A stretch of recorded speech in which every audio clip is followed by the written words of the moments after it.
Bueno, no se puede negar que estas son de ese tipo de noticias que a todos nos interesan, nos produce curiosidad, pero que entendemos muy poquito. Por eso hemos llamado a Yesid López, quien es miembro de la Asociación Colombiana de Estudios Astronómicos, para que nos explique. Bienvenido y buenas noches. Buenas noches, muchas gracias. Bueno, mire, veamos ahí el contexto de toda la noticia que se ha conocido durante el día. Mi primera pregunta es: ¿cómo se hallan esas pruebas para decir que entonces se produjo un choque y que por eso se formó la Luna, si claramente el reporte dice que esto pasó hace miles de millones de años? Porque nosotros hicimos algo grandioso hace casi 50 años, ir hasta allá. Entonces, los astronautas Apolo, entre Apolo 11 a Apolo 17, trajeron muchísimas muestras de la Luna, ¿de acuerdo? Las repartieron en distintos centros de investigación alrededor del mundo, para que los científicos hicieran los experimentos que quisieran, ¿de acuerdo? Sí. Pero no fue solo en los 60s y 70s. Miremos que este artículo del que nos hablan es del año pasado. Entonces, esas muestras se siguen usando hoy en día, pero con técnicas actuales mucho más precisas de las que podíamos tener hace 40 años. Y cuando a uno le dicen que hubo un choque de la Tierra con un cuerpo celeste, ¿es un choque como lo conocemos nosotros, como si dos carros se estrellaran, tal cual, o eso es diferente? Justamente la idea original, antes de este estudio, proponía eso, que un cuerpo del tamaño del planeta Marte se estrelló con una Tierra muy joven, de hace miles de millones de años, cuando estaba blandita, caliente todavía. Y la velocidad fue tan bajita como la del choque de dos carros en una avenida. Uno piensa que son miles de kilómetros por hora. No, esa hipótesis decía originalmente fue a unos pocos kilómetros por hora.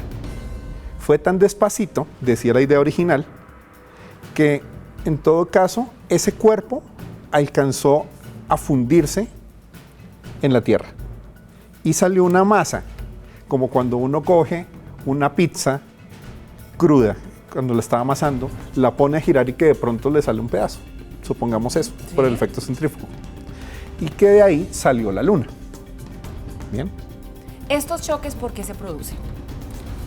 Esos choques se producen porque si tenemos un sistema solar muy joven, como era el nuestro hace miles de millones de años, estaba recién formado el Sol, entre comillas, estaban formándose los planetas y en toda construcción sobra material. Entonces, esos ladrillos que quedaron sueltos no eran planetas, quedaban por ahí, no tenían un rumbo fijo, no tenían una órbita fija alrededor del Sol o de algún planeta, y tenían que estrellarse con algo. Bueno, y ahora la pregunta del millón, ¿esta revelación para qué nos sirve? Nos sirve muchísimo porque nos ayuda a entender de dónde venimos y para dónde vamos. El hecho de que tengamos una luna grande hace posible que exista la vida en la Tierra. Así de sencillo. Sin esa luna, tal como es, la vida en la Tierra no habría prosperado. ¿De acuerdo? Pero entonces pongamos en contexto la noticia. Les contaba de la hipótesis original que decía un cuerpo del tamaño de Marte, muy despacio, se estrelló con la Tierra cuando era muy joven, desprendió material y en ese material también quedó una atmósfera de silicatos. ¿Se dan de cuenta? Polvo, talco, sí, suelto por ahí. Ese talco empezó a caer en lo que sería la Luna. ¿Bien? Pero esa hipótesis decía la cantidad de átomos y justamente los isótopos de potasio que tenía que haber, o sea, átomos especiales de potasio, deberían ser diferentes a los que hay en la Tierra. Eso dice la hipótesis. Ya ahí nos fuimos enredando y nos perdimos, porque no, ya esto tiene muchas palabras técnicas. Pero ¿qué quiere decir? ¿Yo cómo puedo ver la composición de un cuerpo en el sistema solar? Veo los átomos de los que está hecho y unos átomos especiales que se llaman isótopos. Tienen una cantidad diferente de neutrones de los átomos normales. Entonces tenemos un átomo de potasio y tenemos sus isótopos. Tienen más o menos neutrones, ¿de acuerdo? Y son muy chéveres porque nos sirven como una huella digital de lo que está hecho ese cuerpo del sistema solar. Muy bien. Bien. Entonces, si nos dicen un cuerpo que venía lejos del tamaño de Marte, que no es Marte, vino y se estrelló con la Tierra, se formaron en dos puntos diferentes del sistema solar y después se juntaron, ¿de acuerdo?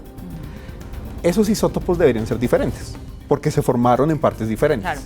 Y si la Luna vino de ahí, ¿uno qué pensaría? Ah, entonces los isótopos en la Luna deberían ser diferentes, ¿cierto?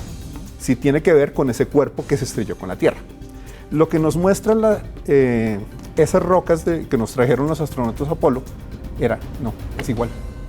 Pero ¿cómo así? Y ahí es donde entonces usted nos dice, es un descubrimiento importante porque habla de que podría haber posibilidad de que algún día podamos ir a vivir a la Luna. Mire, me gusta mucho porque este año particularmente hemos estado hablando varias veces aquí de nuevas revelaciones que se hacen al respecto, lo que significa que vamos avanzando y bastante bien. Jessy López, miembro de la Asociación Colombiana de Estudios Astronómicos, muchas gracias por estar con nosotros esta noche. Me regalas unos segunditos. Buena clase la que tuvimos hoy. Para redondear la idea, el nuevo descubrimiento coge las mismas rocas de hace 40 años, pero las mide de manera más precisa. Y dice, esos isótopos son diferentes en la Luna y en la Tierra, o sea que se formó diferente. ¿Sí? No se formó esa atmósfera de polvo, sino que fue un fluido del que se extrajo la Luna. O sea, la Tierra soltó algo parecido a un líquido, imagínense, que estaba muy caliente, y de ahí se formó la Luna. Eso quiere decir que el choque fue mucho más fuerte y mucho más rápido. Esa es la noticia que nos interesa. Muy bien, pues entonces aprendiendo de la Luna, señores.